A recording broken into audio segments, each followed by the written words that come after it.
How would you like to grow your business the easy way, and in my humble opinion, the fun way, through speaking? Yes, you can literally speak your way to more business, and we can show you how. When I started my coaching business 15 years ago, I struggled making only $900 in the first 2 years. Yeah, you heard that right. Less than $1,000 in 2 years. The problem? I was busy running around to networking events and handing out business cards, trying to help everyone, everyone.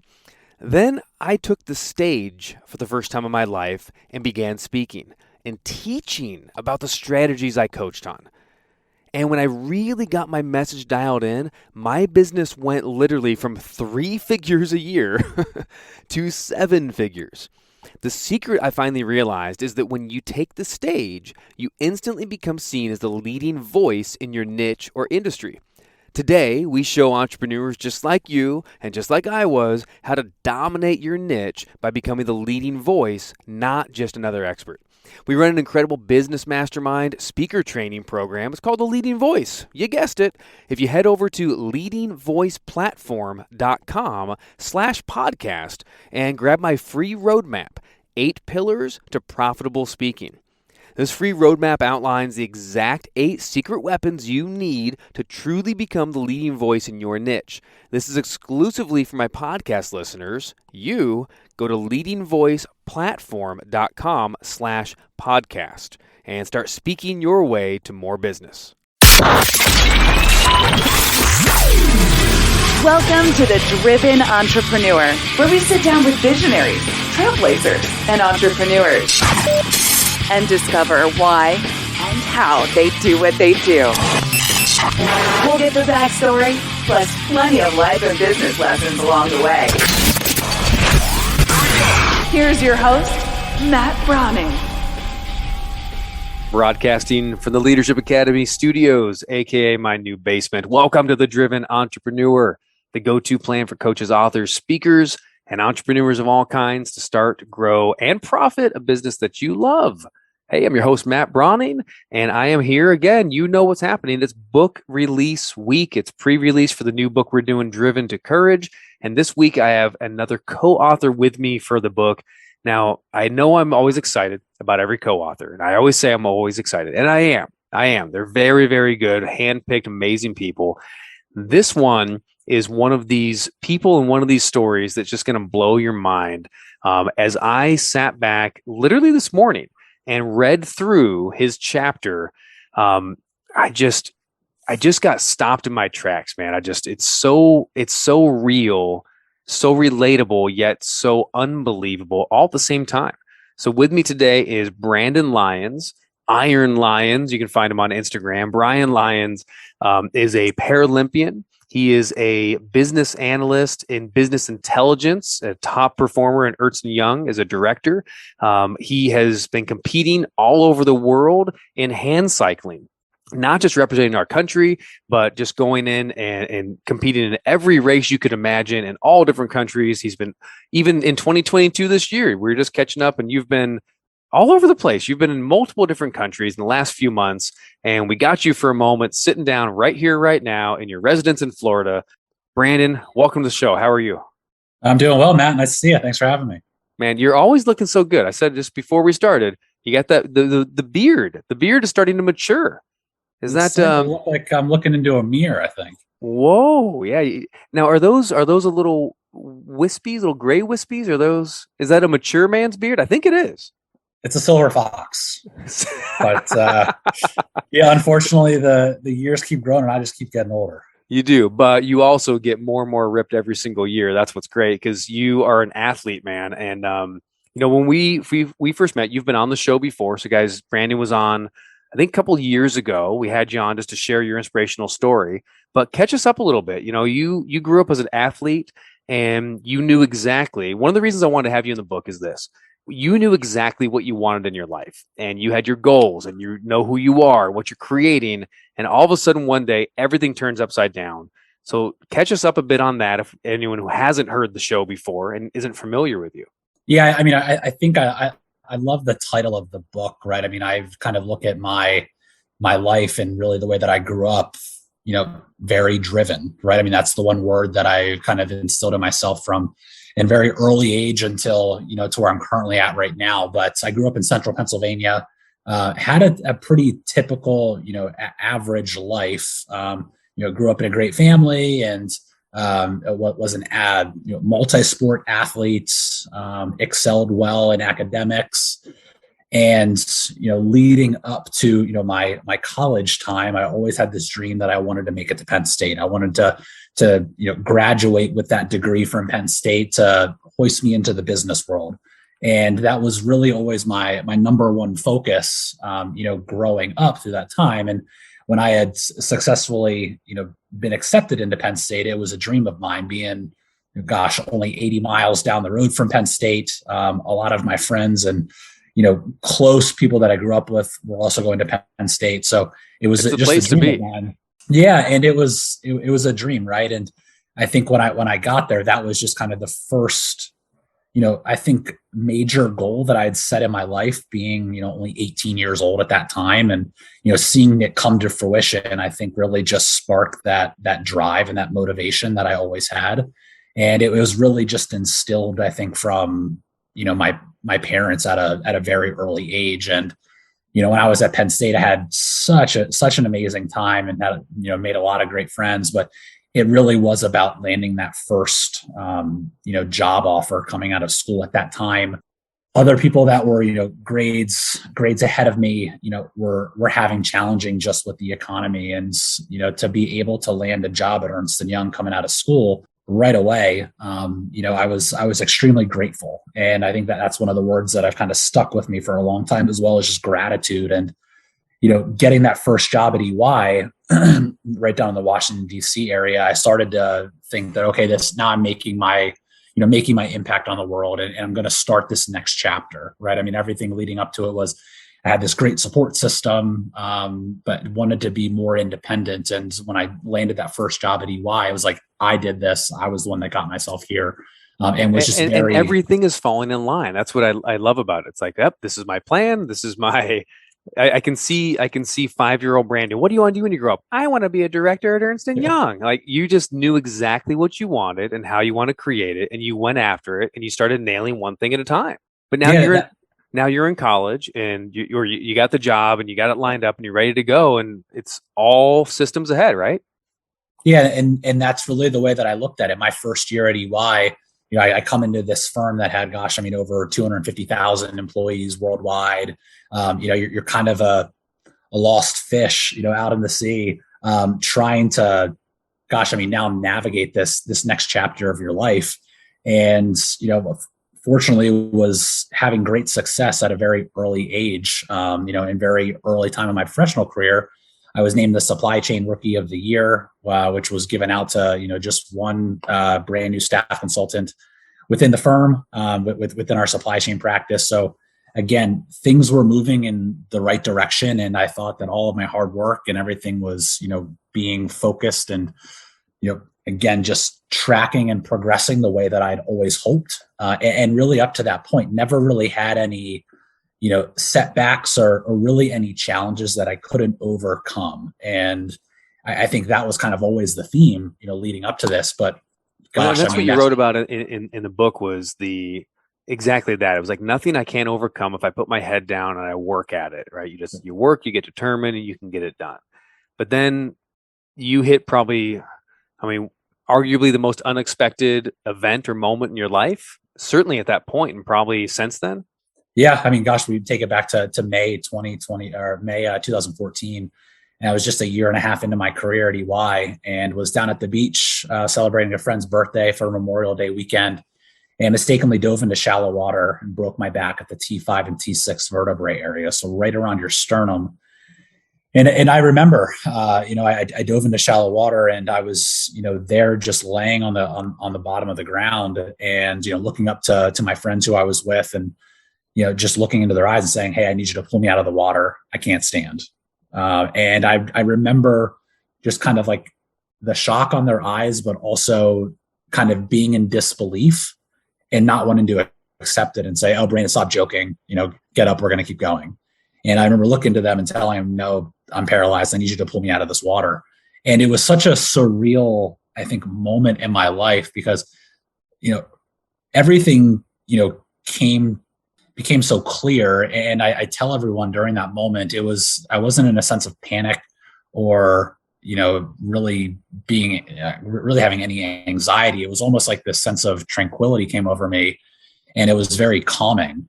And I think I was just trying to wrap my head around, the severity of what just happened. And it wasn't until I was pulled out of the water, and then I got in that helicopter to be airlifted. And again, the story continues. Just because as I got into the helicopter, we were supposed to be airlifted to Baltimore Shock Trauma Center, which is a major hospital. It was about an hour and a half away from where I was.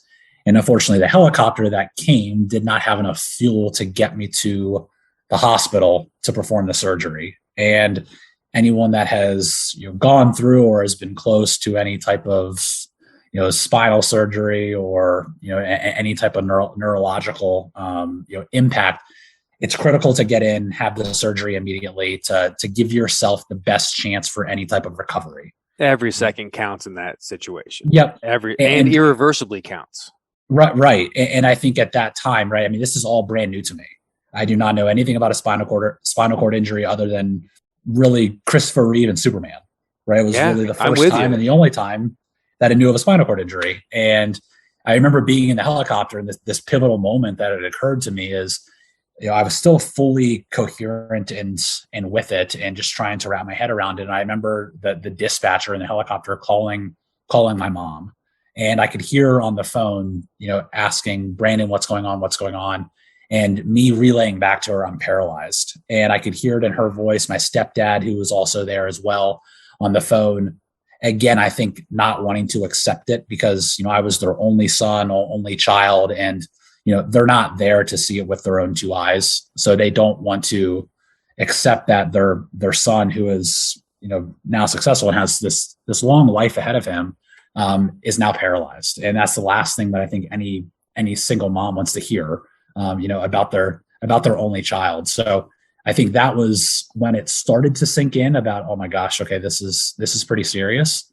And again, it was just, I think, resonated again whenever I woke up after surgery, being surrounded by all of my loved ones, right? My family, coworkers, my friends who were down at the beach with me as well. And again, just to really bring home the severity and the impact that this injury not only is going to have on my life, but it's going to have on everyone else that's around me in my scene. So now you're in the helicopter. You eventually get to the hospital, to the trauma center. You're starting, you're getting worked on. And what I keep hearing too is this perspective of, this is how life is. This is what clearly is happening. But then there's this huge, crazy trauma, this shock that is unexpected by everybody. And again, that's the entire point of how this story is so inspirational, that is unexpected. You're not ready for that. But you were someone who began really changing perspective. And I know it probably took some time, right? Tell us about the interaction with the doctors and nurses when they're starting to tell you about, like, hey, here's how to get ready for an adaptive new life and that kind of thing. And you're like, no, I'm getting ready to learn to walk. I'm going to work at this. Talk to us about, I guess, maybe was there a butting of heads, a butting of realities at first? Yeah, I think it's interesting, right? Because this was really the first, major challenge that I had to overcome, that I was really took on face first. And I remember it didn't take long for the, I think, inner competitor in me to say, okay, this is just another challenge that I'm going to take on and really want to overcome and beat. Just knowing that I had so much more ahead of me, and everything that I worked for, I didn't want to, let that go to waste. And I was very, I think at that time, concerned that, okay, now I'm financially independent. I'm, socially, having a great time. I had this independence and this life that I had always hoped for, and I didn't want that to be taken away. And I wasn't going to let this injury occur or really, derail me from having any future success or really living the life that I wanted to live. And I remember the doctors coming in, gosh, we may only been in the hospital for a few days. And this was the first time that they had come in to give myself and to give my family the diagnosis. And I'll never forget the doctor coming in and looking at myself and my family and saying, okay, Brandon, you only have a 1% chance, or you only have a 1% chance that you're ever going to walk. And I remember looking over to my family and their eyes just being, in disbelief to say, oh my gosh, I mean, he's never going to walk again. He's going to be paralyzed in a wheelchair. What's he going to do? He's going to have to move back in with us. I could just see all of the thoughts going through their head. And rather than, think that way, I immediately took that as, okay, you're giving me 1% of an opportunity that I'm going to be able to overcome this. And that was really what I, grabbed onto and held onto from the very beginning, and honestly still hold on to today. That's been the mindset that has gotten me through some of the darkest times and has also brought me to some of the greatest times of my life because of that mindset of not letting others place limits on myself, but not allowing myself. I think you're your biggest critic, but you can also be your biggest supporter. And if you play that supporter or that cheerleader role, you're going to have a lot much more success. You're going to be in a better headspace. And I think you're going to have, just better, really outlook on life. Man, that's so good too. Not just because I think there's a lot of conversation about not letting other people put limits on you, but man, the biggest limits that you can put are oftentimes put on yourself. And you make a choice. Okay, I'm not going to put limits on me. I'm not going to let other people put limits on me. I'm taking the 1% and I'm going for it. I'm just going to do it. So you start working on recovery. You start growing stronger. You start doing everything you need to, obviously, and you're the kind of guy, that pit bull, that you're not going to let go of the 1%. You're going to fight for it, and you're going to focus on it, and dang it, you're going to win. So as you come out of, I guess, that initial trauma season, the initial rehab, and now you're moving into a season where, okay, I'm starting to adjust. How long was it again between, I guess, going into coming home and saying it's time to adjust back home now? It was a pretty short time, if I remember, wasn't it? Yeah, I was only in the hospital. Relatively speaking. Yeah, I was only in the hospital for 1 month. And I think the overall, kind of philosophy of now the inpatient hospital is, someone dealing with this type of traumatic injury, let's not focus so much on getting them back to walking, but let's get them back into the community and living an independent life. So yeah. I think the turnover now is a lot quicker than what it used to be. I mean, gosh, talking to people that have gone through similar situations years past, they'd be in the hospital for anywhere upwards to a year. So wow, coming out of it really just 1 month and then coming back into your home, I think was relatively pretty quick. But again, that was such another pivotal moment. So many things occurred early on in my quote unquote recovery, or coming out of this injury early on, just because so many. It's almost like I was going backwards to move forwards, where I was coming out of the injury or coming out of the hospital, and now I'm moving back into my parents' house because I needed an accessible home, rather than moving back into an apartment up in Washington, D.C., working a full-time job. I'm going backwards now. And then that was, again, more motivation that I needed to say, okay, I'm going to get back to work at Ernst & Young as fast as I possibly can. I'm going to keep moving forward, because once your independence is taken from you, it's one of the most challenging things, I think, to get back. And I've seen a lot of people kind of go another way. But that was the driving factor early on, was I wanted to be completely independent, because I didn't want to be a burden to, my closest, friends and family. And to see that, hey, this injury not only impacted me, but it impacted all of them. I saw the renovations that my parents had to have for me to move back into the home. I saw, the support that they would, provide me to take me to rehab and have to leave work. So it was a group effort together. But again, I think we all came to the consensus of, we're going to take this thing head on and we're going to try to walk again. And that was always the mindset early on, was I want to get my independence back, but I want that, quote unquote sense of normalcy again. And I just really dove completely head first. Pun unintended. Exactly. Oh, buddy. Well, I want to do a shout out, I guess, to the folks as well, because I watched, I don't know if I told you the story, but my brother when he was alive at 20 years old. He got in a tragic car accident with severe TBI and a stroke, and he, became a triplegic for all intents and purposes. He could move everything, no paralysis, but it was very, very limited. And I watched, as at the time as a 17-year-old kid, I watched, not really understanding the depth of it, but I watched my parents change their lives around and get a ramp in and do everything that you probably watched your folks do as well. So I just want to give a shout out to the families that stick by people's sides. If you had to go at this completely alone versus having the support of friends and family the way you did, I know it's a weird hypothetical, but how different do you feel like it may have turned out? Would you still be doing the same thing, but it would have been harder? Or do you think that maybe you potentially could have gotten lost in some of the darkness or some of the hard times? Yeah, it's a hard question. I think early on it's so critical, but I remember right. It was one of the first times that I had a lot of my friends come visit me in the hospital, and I heard of this story.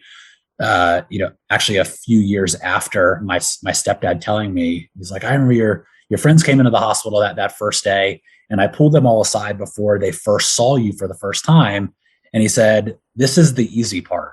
Right now, this may seem difficult that, he's now laid up in a bed. He can't move, over half of his body, but this is actually going to be the easy part. The hard part is once he gets discharged from the hospital, gets back into the community, are you going to be there for him? Are you going to include him in, outings, or are you going to call him? Right. And yeah, the rest of your life is the part that matters. Right. And that really touched a chord when he said that to me, because gosh, I put myself in some of those situations now, as I've gotten older, and as friends and family have gone through difficult situations. And it is so true. In the beginning, right, it's on top of everyone's mind, right? You can see it, but it's, being there, supporting them along the way, I think is the challenge, and really what is the most impactful time. And I've been fortunate enough that my family and friends have been alongside my journey from the very beginning. So I don't know how to answer it if they weren't there, because they always were.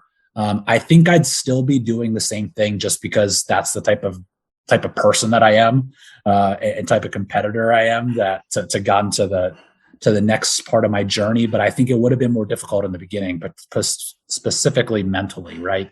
I mean, there are a lot of dark times where you're thinking to yourself, well, why me? Or how am I going to get through this? But, seeing the support of everyone, it's very easy to look at it on the bright side. Yeah, I think, I watched again, I'm imagining what this could be like for you, not having walked through that, but remembering when moments for my brother, when it wasn't as much I needed dad's help to get into the car, although it helped, but it was it's Friday night and I'm here and I'm with my thoughts. And I really need someone that cares about me to pull me out sometimes. And what I love too is you're the kind of guy that you are one of the most positive people I've ever met in my life. And I want to be careful that certainly, you don't define yourself by one moment that happened and something that's happened to you, but you define yourself by who you are as an impact to people. And you're just incredibly inspirational, not because of what you've done. In my opinion, it's because of who you are. It's because of your attitude. You just are such a positive person, such a achieving person, and such an encourager of other people. And I know you've been like that for a long time. I want to talk a bit about kind of that competition streak that you're doing. And, one of my favorite parts, and I guess we'll do a spoiler alert. It's in the book, it's in your chapter. But you were enrolled for a marathon.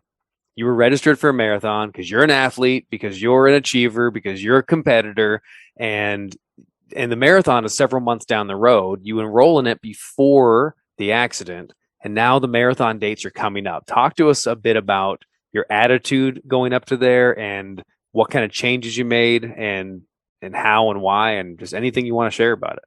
Sure. Yeah. So as you mentioned, gosh, this was back in 2013, and I had just graduated in 2012. And prior to graduation, I was a multi-sport athlete my entire life growing up. Played football, basketball, and lacrosse, and then played lacrosse for a few years at Penn State. And as I transitioned out of school and into the working world, I I would say a week on, really a weekend runner, and was more of an endurance athlete, moving away from team sports. And I had come up with this idea that, hey, I always had on my bucket list that I wanted to run a marathon. And being down in DC, there's the Marine Corps Marathon that occurs in October of every year. About 30,000 people come run it. The entire streets of DC are just filled with soldiers along the run. I mean, it's extremely inspirational, and was something that was always on my bucket list. And unfortunately, whenever the accident occurred in 2014, I was now just a few months into training, and about 6 or 7 months away from the actual event itself. The accident occurred, and honestly, that was the last thing that I thought about was, I'm not going to be able to check that item off my bucket list. Of course. Right? Had some other things that I was working through at that time. But when I was discharged from the hospital, this was the end of June, I was very fortunate enough that friends and family put together a fundraiser for a hand cycle. And people that don't know what a hand cycle is, it's a recumbent bike that you lay down, you pedal with your arms instead of your legs for people that have mobility issues. And there's one wheel in the front that is your drive wheel. So it's the rear wheel of a bike. And then you have two wheels that are behind you. So it's a 3-wheel bike that you lay down and pedal with your arms. And I was fortunate enough that I was able to get the bike. It showed up actually the first day that I got out of the hospital. And I remember unboxing it, putting it together. I was really excited. And then I took it out of the driveway, and it was so hard. I mean, it was the biggest pain in the ass that I ever had. It was just such a challenge of having to teach myself to ride a bike again, now as a 24-year-old, but using your arms, right? Something that I was, not using my arms for up to that time, and had just come out of laying in a hospital for, over a month. But I took it out that first time, and I was glad that I didn't give up on it, one time and just kind of putting it back in the garage. I took it out for the second time and, challenged myself that I'm going to go ride 20 miles around this loop in Harrisburg. And went around this loop 20 miles the second time. And I remember coming to the end and just, having this conversation with myself to say, yesterday you couldn't ride this out of the driveway. Now you just rode 20 miles on this bike because you forced yourself to do that. What's next? And what else can I do? Yeah. And I immediately thought, okay, what about doing the marathon? And what about competing in the marathon? So I went home and I researched, and I saw that the marathon had a hand cycle division. So I contacted the Marine Corps Marathon organization that day, told them what had happened to me. I was a registered runner. Could I switch my registration over to a hand cyclist? They loved the story. I'm willing to bet they didn't have a problem with that. No. So they switched it over that day, and there it was, right? And I think that's always the hardest part about setting a goal. It's actually, taking that initial leap, right? And having that first step. And now that I'm registered now as a hand cyclist, there's no turning back. And it was something that, again, drove me for those next few months to get to October, to toe the line at the marathon. And again, now I'm going back to, I'm now lined up with, over 30,000 runners. I think there were like 150 hand cyclists that were there that day. And I'm now having that, realization come back to say, oh my gosh, I'm only 5 months out of, the hardest part of my life. And I might be able to check off this item that I had on my bucket list prior to the accident. And talk about a sigh of relief, or just this, inspiration or really motivation that I needed. That was it. And so I remember the gun going off, and my family is, back at the starting line, and they're tracking me via the app, and they see that I'm, 12 miles in, 13 miles in, and up there towards the lead, the lead group. And then all of a sudden my time starts slowing down. It's getting slower. Now I'm not moving on the map at all. And I unfortunately got a flat tire on the front of my bike. And again, it's the rear wheel of a regular bike. So it has all your gears. So now I have a front tire, and I'm about a flat tire on my front, and I'm about 13 miles away from, really any support. And in these races, the hand cycle division goes off ahead of all of the runners, just for safety precautions and just the pure amount of speed. Well, it makes sense. They're going faster. Yep, that the hand cycle has. And so here I am now stopped, and a lot of these hand cycles are passing me. And I got fortunate enough that just a bystander who was out there watching the course comes up to me and says, "Hey, what happened?" And I had told him I had this flat tire and asked if I could borrow his cell phone to call my mom. And I'm sitting there on the side of the road. I call my mom, and she's like, "Why are you calling me?" And Shouldn't you be in a race right you're now? not moving. And I told him that I had a flat tire. And again, I think their first thought is, "Oh, it's over." Just kind of relaying back to me that we're 13 miles away from you. Now there's 30,000 runners in between us and you. We can't get to you. You're going to have to sit there and wait until all the runners come through, the road opens up, and we can come get you. Which is hours. Hours upon hours, especially being halfway through the race. Right. So, and then I had to have this thought in my head of, okay, I can sit here and wait, or I'm not injured, right? There's still a way to keep moving. What if I just finish the second half of the race on a flat tire? And this was, kind of that mindset that I had is, and again, right, for me to get here, it was not the easiest path, right? Went through this, challenging, set of circumstances, just had the spinal cord injury a few months back. Why not finish it out the way that, maybe it was meant to be? And so I had made the decision to keep moving forward on a flat tire. And at this point, anyone that's ridden a flat tire on a bike, you're not going very fast, and you're putting a lot of effort in to even get the bike to keep moving. So there I am going, maybe 2 miles an hour down the road. And at this point, I'll never forget, now this big truck with the clock comes right up beside me and then gets in front of me and portrays back to me, "The Ethiopians are coming." And I remember looking at his eyes and just turning around on the bike. And now the elite of the elite runners are now passing me. Which are always from Ethiopia. Yes. And again, Kenya. Right. And it could have been very discouraging, right, at that time to now see people on two legs running right past me. But again, I just kind of just laughed it up and said, okay, we're going to finish this, one way or the other. And you finish the race going up this small little hill to the Iwo Jima statue. And there I had family and friends with shirts on that said Iron Lyons. My mom actually had a cutout, bucket list sign that the first item that read across the top saying, finish the marathon. So I get through the finish line, get the medal, and I'm able to check mark that. And again, that was the driving force that, reinstilled back into my mind that, regardless of what's going to happen in your life, everyone's going to deal with challenges. Everyone's going to deal with adversity. Life is not easy, right? But there's always a way to overcome it. And you just have to adapt to what this new normal may be, right? It's not always about, getting to it's not always really about the finish line, but it's really about the process of getting to the finish line. And that was one of the things that I learned from that event, and honestly really, catapulted me into this, reinvention of my life and really my mindset moving forward. Brandon, that story too of the flat tire almost took me out, but it's not going to. To me, that's what you write about, the power of perspective. And to have a spinal cord injury and then to think for a moment, am I going to let a flat tire end my goal? It's like, it seems so absurd when you put it in perspective, doesn't it? And, but yet I could understand, I could imagine if I was I don't know if I would have finished.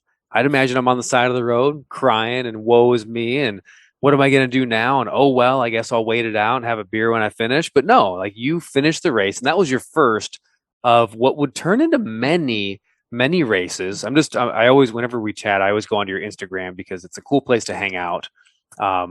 Little plug, it's iron.lyons, Lyons. So if you check out Brandon Lyons or Iron Lyons on Insta, you'll actually see there's some good pictures of exactly what a hand cycle looks like, exactly what these races are. There's actually a few really cool pictures. It looks like the starting line of a race, first of 2 World Cups. Whoa, and you're in Germany here. 52-kilometer road race, and it's just as far as the eye can see in the photo, man. It's just hand cyclists, bike after bike after bike. I can imagine just roaring down the road. How intense that must be. Do you ever get, I don't know, like, do you still get your heart racing at the beginning of a race? Are you still like, I can't believe this is happening? Or has it a little bit become old hat? Let's do this. I know what to expect. What's it like when you're about to start a race these days? Yeah, I think the adrenaline's always there and the competitive spirit's always there. So I am one that gets, I think, very excited. People that know me, that they may not see it from the way I'm acting, but internally, I'm extremely excited. I may come off as like very cool, calm, and collective, but again, a lot of that's just putting on the show too, right? For my competitors to say, oh, he's got nothing to worry about. But no, definitely still extremely amped up and ready to go. And it's just crazy to look back that, that first marathon that occurred, gosh, just a few months after I was hurt, to then fast forward 3 years from that day and, wearing a Team USA jersey for the first time and becoming a full-time resident athlete at the Olympic Training Center in Colorado Springs. So again, it's just, I think, the hard work and everything that went into it. But again, I owe so much back to that marathon of saying, I'm not going to let this, quit or derail, what I want to achieve from it. And that was my first taste of what, competition looked like post the injury. I didn't even know there was this, elite competitive side for the Paralympics and an opportunity with Team USA, at that time. But fortunately enough, they found out who I was. And 3 years later, the crazy part about my story, I tell so many folks, is I was injured May 24th, 2014. And the first day that I moved into the training center was May 24th, 2017. So the exact same day that I was injured, but just 3 years later. 3 years to the day, which feels unbelievably short when you recount it on a radio show, but it feels, I'm sure, a little different to live it out. Brandon, you, again, inspirational man by far. You speak, you write, you work an incredible full-time career that you're super proud of, and you should be. And you somehow find time to travel the world and compete at the highest levels in hand cycling, and you competed for Team USA and so many other things. There's still a few bits and pieces we haven't gotten into that we're going to save for the book. It's in the chapter. There's some parts of your story that, again, I think you'll have some bits that make you laugh, some bits that make you cry. We didn't reveal everything to you here on the interview, but make sure you pick up a copy of the pre-order book. You can get Brandon's story in it, and he has some incredible, powerful teachings on the power of perspective. And again, I'm so grateful of the contributors to the book. You're the one, based on your attitude and your story, that chose the power of perspective, because I can't think of someone who has a better perspective on perspective, right? Love it. Yeah, very, very good. So make sure you grab that. You can go to driventocourage.com/presale. And if you get the book before July 15th, just in a little while here, you get a bunch of bonuses. You're going to get gifts from every single one of the authors, worth thousands. You get to come hang out in California with me and lots of the authors speaking and at an event called Success Revolution. It's a 2-day live event in August, all about taking back control of your brain, taking control of your life, moving forward in life into your future. And that's what we need right now coming out of this last crazy season. Plus you get the ebook, plus you get the audiobook, plus you get the physical book shipped as soon as it gets released August 1st. All that is $20. It includes shipping. Go to driventocourage.com, grab the pre-sale. You're going to love it. It's going to be awesome. And you get to hang out with people like Brandon Lyons himself right here. Brandon, thanks for coming on the show again and making the time. I know you're a very busy man. Really appreciate you. And looking forward to catching up again soon, my friend. Yeah, I'm excited. Thanks so much for having me, Matt. Absolutely. Hey, that's the show for this week. Hope you enjoyed my interview and the time with Brandon Lyons. I always do. Thank you for listening. Thank you for being a part of this. Remember to get the book while we're on pre-sale. We're taking care of you with unbelievable bonuses. You want to do it now. Later, you can get it $20 and it gets you a book, and that's about what a book costs. But if you do it now, you get everything galore. We ethically bribe you to help us with all the pre-sale things that you need to do when you do books like this. All right, that's it for this week. Make sure you tune in next week. I have another driven, courageous entrepreneur. And until then, get out there this weekend and, stay driven. All right, bye-bye.